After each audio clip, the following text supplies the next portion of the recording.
Welcome back to Scam TV. Today we have a jaw-dropping story that will leave you both shocked and alarmed. Again, we dive deep into the dark world of romance scams as we unravel the chilling tale of how a woman's elderly father was conned out of over $700,000. The video that will follow was prepared by the FBI and highlights a real-life FBI romance scam case they were involved in. In the video, you will hear from the daughter of the elderly victim. She tells how her father was single and turned to the internet, just like many people do, both young and old.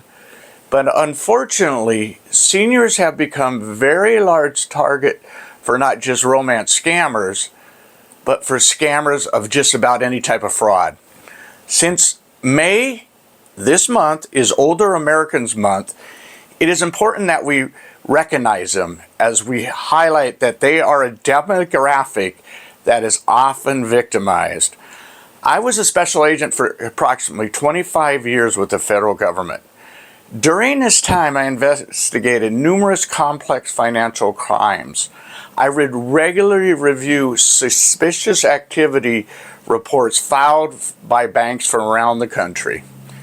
A financial institution is required by law to file a suspicious activity report no later than 30 calendar days after the date of initial detection of facts that may constitute a basis for filing a suspicious activity report. I found that an overwhelming amount of these reports dealt with suspicious activity of bank accounts belonging to seniors. Oftentimes, these activities would deal with large cash withdrawals by elderly victims, or by elderly clients, excuse me. These clients would say the money was for a friend or for family members or helping out a new love. Too many times these withdrawals would occur until the account was fully drained. Later, it would be discovered that the elderly client was scammed as part of a financial fraud or a romance scam, but by then it was too late. Don't bother trying to call a bank or a financial institution to see if a suspicious activity report was filed on behalf of a loved one. They cannot disclose whether one is filed or not due to bank secrecy laws preventing them from doing this. However, if you have access to a family member who is elderly and you are concerned about their financial activity, ask them if you can review their bank statements. This is something that is real easy to do, especially if they're open to allowing you to review them.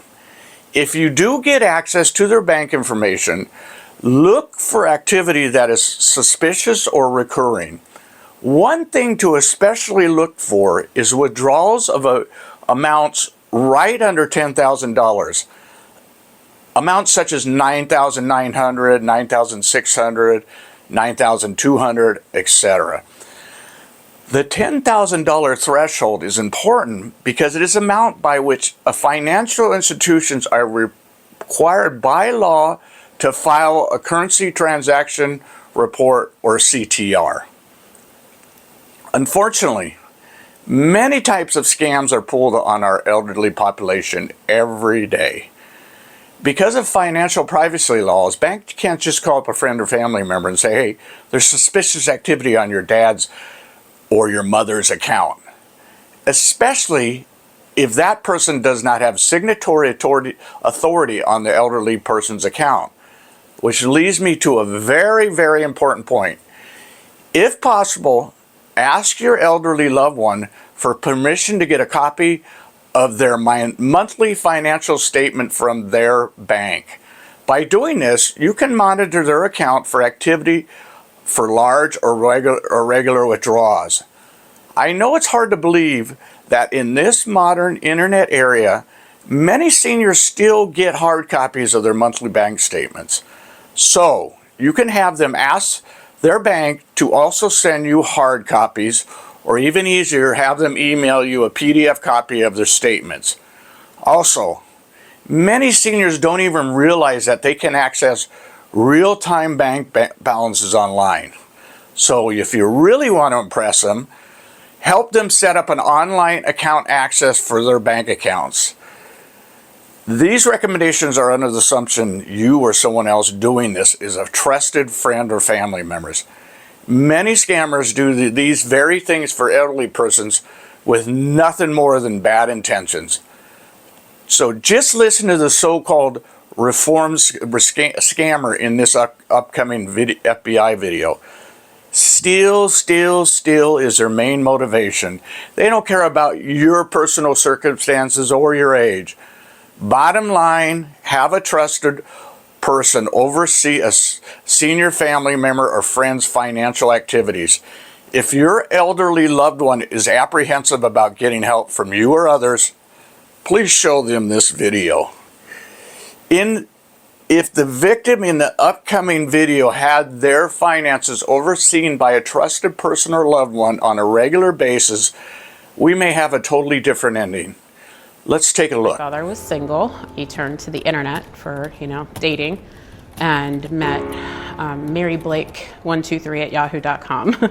I had people from Nigeria contact me to create fake accounts on dating sites like POF and create email accounts to match what they are, the kind of profile that they want to be on. He started just corresponding with this person, and she essentially made him believe that she was abroad in England working on a project. She got to know my dad a little bit in his background. He used to do a lot of construction. It's easy because these people are looking for someone to trust, and this kind of relationship could be short-term or long-term. They kind of built this love relationship online over multiple years, and would continuously ask for money, and he would wire money. By the time I got involved, hundreds of thousands had already been taken. I think the impact was up to about 700,000 or more. Last year alone, we had over 25,000 of these types of complaints. Victims at the end of a romance scam can feel manipulated. Families, relationships, marriages can be torn apart, and the toll that one of these scams can take is devastating. That's the main goal, to get people's money. And these people will fall for it. They're very good.